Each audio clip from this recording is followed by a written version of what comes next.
Hello, welcome to the conversation here on New Central Television. This is the program where we bring you up to speed with all the political happenings on the African continent. I am Gbenga Aborowa. And I am Rita Omodia. It's a lovely week, and right here on the conversation, we will focus with reactions to the decision by the Nigerian government to redesign some denominations of the Naira. Now, the President Muhammadu Buhari says the Central Bank of Nigeria has his approval to carry on with the move, but the ultimate question remains the socio-economic impact. In terms of security, Islamic cleric Ahmad Gumi says the move is ill-timed and will push kidnappers to start demanding foreign currency as ransom. Also, would be looking at the growing diplomatic tensions between the Democratic Republic of Congo and neighboring Rwanda over allegations that Kigali supports the M23 rebels, which had now led to the expulsion of Rwanda's ambassador to the Democratic Republic of Congo in retaliation.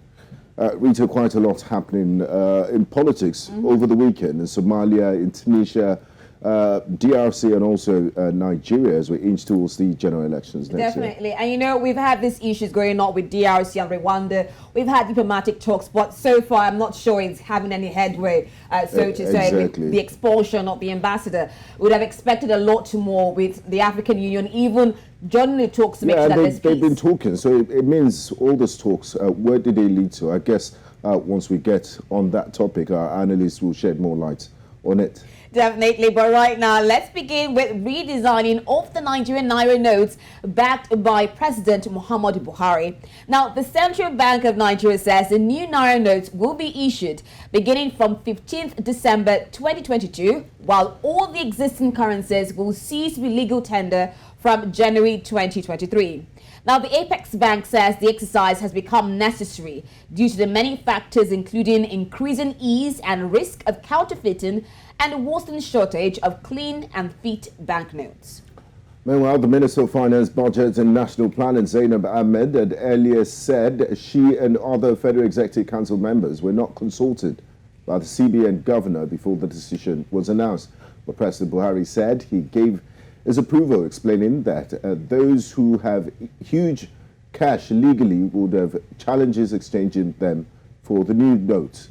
The president added that he is convinced the decision is in national interest. The banknotes to be redesigned, produced and circulated 100 Naira, 200 Naira, 500 Naira and 1,000 Naira denominations. Join us on the conversation this evening to discuss all of this. We have Dr. Muda Yusuf, who's the CEO, Center for the Promotion of Private Enterprise. We also have Victor Ani-Laju, founder and CEO, ePay, and also Oladotun Mabinuori, Director of Public Relations National Youth Campaign Council of PDP New Generation. A warm welcome to you, gentlemen, and thanks for joining us on the conversation. I'd like to start with Dr. Muda Yusuf. What do you make of this decision and the back and forth between the minister and the president saying they weren't consulted and the CBN? Was this a well thought out decision, and will it be beneficial to the Nigerian economy? Because over the weekend, we saw that the parallel market, the dollar is now selling for about 800 Naira, which a lot of analysts have attributed to this decision to, introduce new currencies. Well, thank you very much for having me. Personally, I don't think this initiative or this decision has any significant economic value. If there is anything that the citizens expect from the CBN at this time, is about how to deal with the major macroeconomic headwinds that this economy is facing. Only recently, I think just within the last 1 week, Moody's downgraded Nigeria from B2 to B3. Nigeria has now been classified as a high credit risk country. That has significant implications for capital flows into this economy. And we can't run this economy alone. We need investors in this economy. We are witnesses to the volatility in the foreign exchange market. We are witnesses to the profound liquidity crisis in the foreign exchange market. the transparency problems in the foreign exchange market, the round tripping between the official window and the parallel market window, which is getting worse by the day. So if you have all of this, of course, you have fiscal crisis, serious debt crisis, revenue crisis, and all of that. Even in the midst of all of this, the CBN is now pushing forward this kind of issue without addressing even the serious inflationary pressures that we have. I think from the point of view of policy priority and intervention priority, this is not a priority for this economy. Secondly, in terms of the reasons that were given, in your intro, you talked about the fact that there is scarcity of brand new banknotes and all of that. Have you gone around the event centers over the weekends? Don't you see people hawking brand new currency notes? If you go to the bank, you don't get these notes. And yet these things are being hawked at parties. People are spraying it. Where is this coming from? Is it not from the banks? Has there been any sanction of any bank manager or those in that ecosystem? That is one. Secondly, the CBN talked about impact on monetary policy and inflation. Now, I think there is a need to distinguish between money or money supply and currency in circulation. Currency in circulation is just only about 6% of total money supply in the economy. Total money supply today as of September was 49 trillion naira. Total currency outside the banking system, according to CBN, is 2.7 trillion naira. How is that a major problem for the economy or for monetary policy? So if you go and mop up that, what impact will that have on monetary policy? It is immaterial. Okay, Dr. Muda, while you're looking at, sorry to butt in there, you're talking about the inflationary levels in the economy and the priority that the central bank is giving this redesign of the notes. But let's go to the nitty-gritty right now. What exactly are the cost implications of redesigning this banknotes, and how much will it affect the nation's resources? Well, the cost implication, the CBN has not disclosed that, but it's going to cost us significantly, financially, in financial terms. Secondly, the logistics of having to distribute this currency across the country is going to cause a whole lot of disruptions to this economy. It's going to cause a whole lot of disruption to the distributive trade sector. The distributive trade sector accounts for about 16% of our GDP. Next to agriculture, it is the highest employer of labor. So this is going to disrupt a lot because we are talking of a very vast country. People have to move, and there are some local governments in this country that don't have more than two bank branches. So all these innocent informal sector people, innocent rural dwellers, they have to be traveling several kilometers for them to be able to change their currency. And some of them may lose their money or completely in the process, especially given the time frame that has been given. And now we are moving to an election period. This, if you are not careful, this thing can affect the elections. So these are some of the things which I think we need to take account of. But when you relate all of this to the benefits that this will give, the cost is disproportionately higher than the benefits. Because I can't see any, okay, they talked about people who are, money laundering, vote buying, and people who have kept money. Well, we have to look at more strategic ways of doing that, rather than disrupting the whole economy. We are talking of money laundering, or even the amount that is in the bank, apart from the cash that we are talking about. What is the evidence that you don't have money laundering component in that? Now, Dr. You have money laundering properties. Dr. Yusuf, this is not the first. For instance. Yes, this is not the first time that the currency has been, the Naira has been redesigned. How did it happen in the past that there wasn't much of a disruption? And if the time frame given is extended, would you be less critical of this policy? Well, if you have a longer time frame, maybe 3 to 6 months or so, where the two currencies, the old and the new, can exist side by side, we can have a much better transition from the old to the new. I think that will help, so that gradually these things are phased out as currencies go in, they get that. So if you have a longer time frame, that may help. Then you have to look at the timing. You don't throw this kind of thing in at a time when you are preparing for an election in February. You could disrupt it, because you have given a space of maybe 1.5 months, and you know what it is in Nigeria when it comes to transitioning from one process to the other. You know what happened with the NIN, you know what happened to PVC, you know what happened to passport and all of that. So we may not conclude this process within this time frame. And if you are not careful, it will spill into the election period. And it may cause a lot of distraction. I'm talking about whether the minister was informed or not. For a major policy like this, the president has set up a presidential council on the economy. This kind of thing ought to have been discussed at that level. That's a presidential committee on the economy. So the critical decision makers will have been involved. People will bring in their views, so that we have a system that is more inclusive.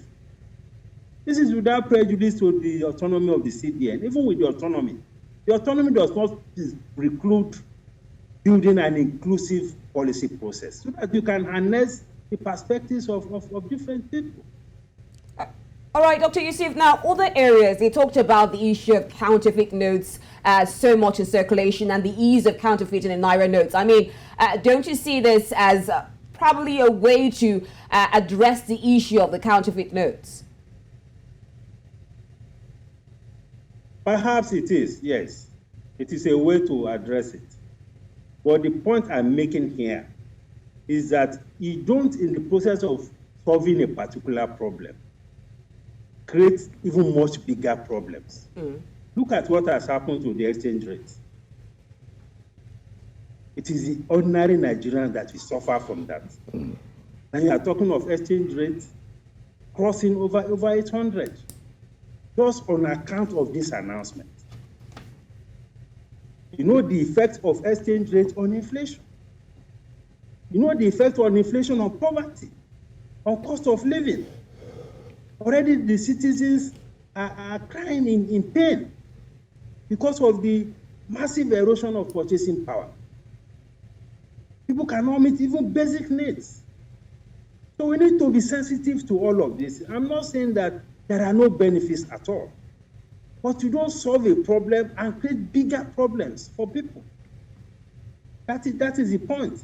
Okay. Of course, you can pick a few counterfeit notes here and there. You could get some illicit people who have stacked money.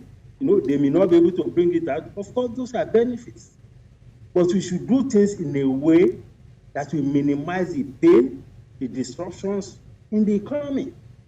We are already cashless. People talk about cashless.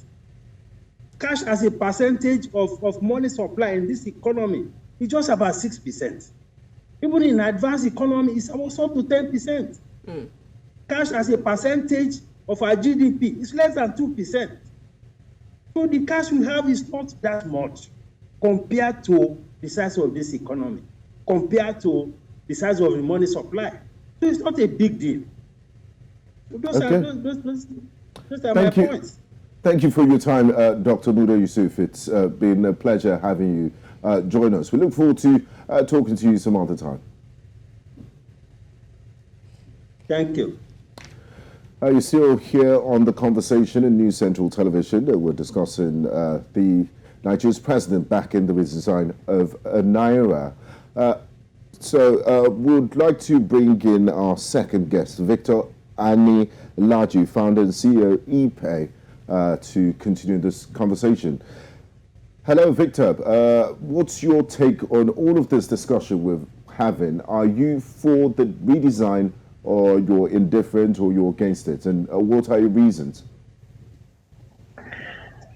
Okay, thank you so much, News Central, for having me again. And I really appreciate what you guys are doing. The decision to redesign the Naira, uh, it's not that I'm against it, but it doesn't have any economical value at this time of our nation. It will only worsen the economical situation. And the reasons they are giving for redesigning and printing more money. For me, I see it as the government trying to print more money, right? It's not reasonable enough. It doesn't have, it will not solve the problem. That's what I mean.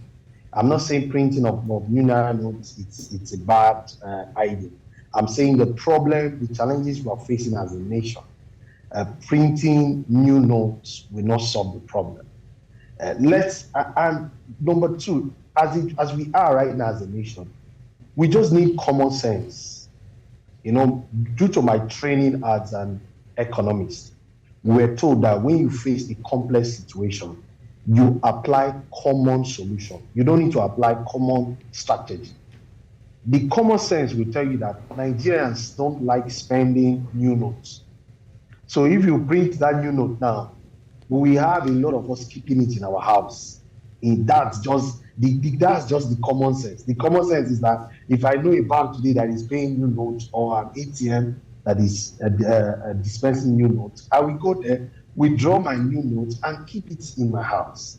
And if CBN is saying one of the reasons is because there's no enough money in the bank, Nigeria are hard. Printing new notes will not solve the problem. If you want Nigerians to take their money back to the bank, give a higher interest rate. You cannot be charging us so much on our money. You are deducting our money, and you are asking us to come up with more money in the bank. You look at why is Nigerians not keeping money in the bank as of today. Now, let me draw your attention to something. Two basic things that printing of this new note will cost to us, and which is already happening.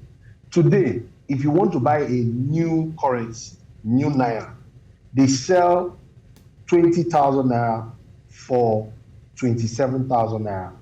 If you go to all these weddings and the rest, that's how so why do people even need to buy new notes in the first place? The value of an old 1,000 Naira note and the market value of a new one is the same. So yes, it's the occasion. And this period, that's where you have weddings. This is where you have events. Nigerians like to spend money. You will not say that as it's not. You know that very well. So we buy it to 7,000 naira as against 20,000. Now you are not telling us that you want to print more new money. See what will happen. People will start doing business with it. People will carry those new currencies now and tell you, you don't need to go to a bank. You have 100,000, you want to go and change in the bank. Give me the 100,000, give me 110,000. I will give you 100,000 new notes. It become a business. Okay, Victor, I'd like to cut you a bit there because I would like to bring Dotso into all of this right now. And, you know, a lot of people are still looking at the fact that elections are barely 5 months away. I mean, the last time the Naira was redesigned was about almost 20 years ago that it was redesigned. So do you see any political undertones to this redesigning of the Naira notes? Or are you saying that really Nigeria needs to redesign the notes? Good afternoon, and good afternoon, Nigerians, and thank you for having me. There are various reasons for changing money, and we all know that even advanced countries, within 5 to 8 years, they change their currencies. But there should be reasons for doing that. The reason that our CBN has given, for me, there are two elementary to embark on this type of daunting task at this moment. Election is coming, and doing this right now, for me, is more political than even economic. But if you look at it economically, it defies every economic sense, because we can't be, just as the Dr. Muda Yusuf said the other time, you see it has defied virtually all economic postulations. But if you look at it politically, for me, I've been expecting this to happen before the end of this administration, but maybe like 7 years ago it should have happened, because it has been proven that our incumbent president, who was the then general in 1983 to 85, has seen this as a way of fighting corruption. We all know what happened in April 1984, where General Tunde Diagba announced that time for a change of currency. And it then was actually targeted towards politicians to bring out the fund with them or get them arrested or what have you. So we are seeing that happening again now. So it's more political than being economical or what have you. And again, if you also look at it in terms of insecurity, we have actually told, just as what Mr. Alhaji Gumi said yesterday, fine, some people might query him, some might, critics might abuse him, what have you. They actually said the truth. They have actually told the terrorists that they should start collecting dollars and not collecting naira. So if we are using that to tackle insecurity, we have actually, the purpose has actually been defeated from the word go. So if you have so that's what I said. Every reason given by CBN for embarking on this have actually been defeated. If you are looking at it in terms of fighting insurgency, the military, the fight of insurgency is there. The military are there to fight that. Now, if you look at NDLA in the last few months, have been recording massive success in terms of tackling illicit drugs and what have you. Did they close all pharmaceutical products in Nigeria because they want to fight illicit drugs? So now asking us to change our currency because we want to fight security, for me, it is a slap on the face of our security, of our military and other security agencies. Now, saying that I want to use this for political reasons is also meaningless, because election is coming. We have announced this. This will take effect by middle of December, when we are already in the festive period. So I've given people 6 weeks to do whatever they want to do, convert their currencies, clean their bad money, and what have you. Number one, the notice for me is too long. It's something I will have maybe when we made the announcement last week. Last okay, by Monday following week, this thing will take effect. Just as Tunde Diagba gave that time, that gave just 24 hours.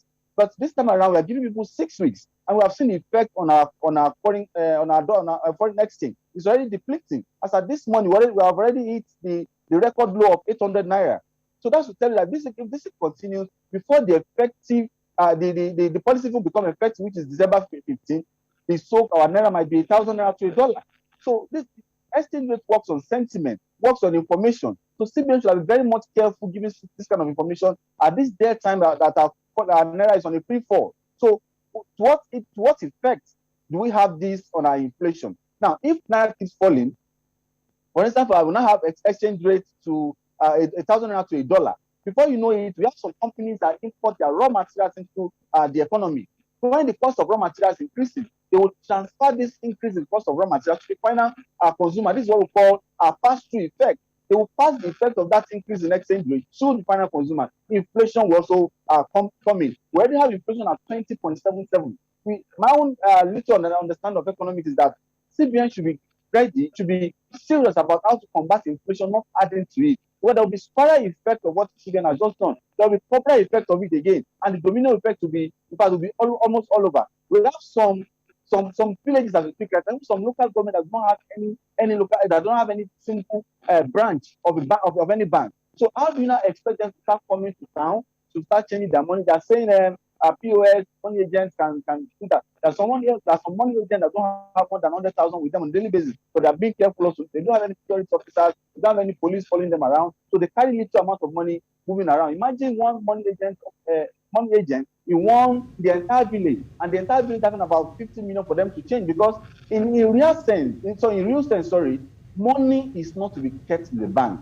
If you check 3 motives for holding money: transactionary motive, speculative motive, and precautionary motive. The transactionary motive of money takes the large chunk, and this can be interpreted from our GDP. If you check the GDP component, there are 4 components of GDP: consumption, investment, government expenditure, then international trade. Consumption takes 73% of our GDP. And if an individual also sit down, check your income on a monthly basis, check the amount to spend on consumption, both immediate consumption and durable consumption, you will realize that not less than 73% of your income will be on consumption. So if that is the case, why then do I need to keep money in the bank when I need this money for transactionary motive? The speculative and the precautionary motive for holding money, they are very minimal in every individual's income. Only the super rich and what have we keep such money. So look at average Nigerians, which forms the majority, about 150 million Nigerians fall in average class. So if average majority, if average, which 150 million, are in this instance having 70% of their income spent on consumption. So there's no need keeping the money in the bank. So that's to tell you that the transactional. So when people keep money physically in their at home or in the banks, in their cars or what have you, it's not for illegal purposes. Not everybody. For instance, I want to buy something in my street. Do I need to get to the bank, use the ATM to get that? And again, there's no incentives for keeping money in the bank. We'll keep money in the bank before you know it. On a daily basis, on a weekly basis, they send you SMS alerts, bank ATM card maintenance alert, this one alert. You want to keep depleting. Some of them will practice what they call salami technique by taking this amount of money over there. So there's no incentive to keep money in the bank. Now you are forcing everybody to go into the bank. If all of us are to go to the bank, thank you very much, Doctor. I'd like Victor to have the last say here because we're fast running out of time. Now, Victor, we've seen in the last 48 hours the Naira just hit a record low. The law of gravity says everything that goes up must come down. Do you see the Naira falling, and what will it take to arrest this free fall of the Naira? If you can in less than a minute, I'd appreciate it. Thank you. Yeah, the truth about it is that if we want the Naira to have more value, we have to be more productive. We have to move from being a consumption nation to a producing nation. That's one. But for the immediate effect, we need to make sure that every single crude oil that's been sold, the money is brought back into Nigeria economy. That's the way we can get in more forex. And when we have more forex, the value of our Naira will definitely appreciate. So what we are seeing right now is telling us that Nigeria is spending more in dollars than Naira. So as far as we demand for more dollar, our Naira will definitely go down. And that is not a result of anything. That is a result of belief system. A lot of Nigerians are feeling that Nigeria is failing. So we are beginning to source for help outside the country. So a lot of Nigerians are demanding for dollar to get BTA, to travel outside the country, to pay school fees outside the country, pay health care outside the country, to import things outside the country. Vertically, everything we pay now, we are buying it from outside the country. So if we want our dollar to Naira to have more value, we need to look inward. And lastly, I want to say this. Our government need to support the small and the medium scale enterprise. We need to invest more in that angle to make Nigeria to become very productive. The government is just, their policies are killing our small industries.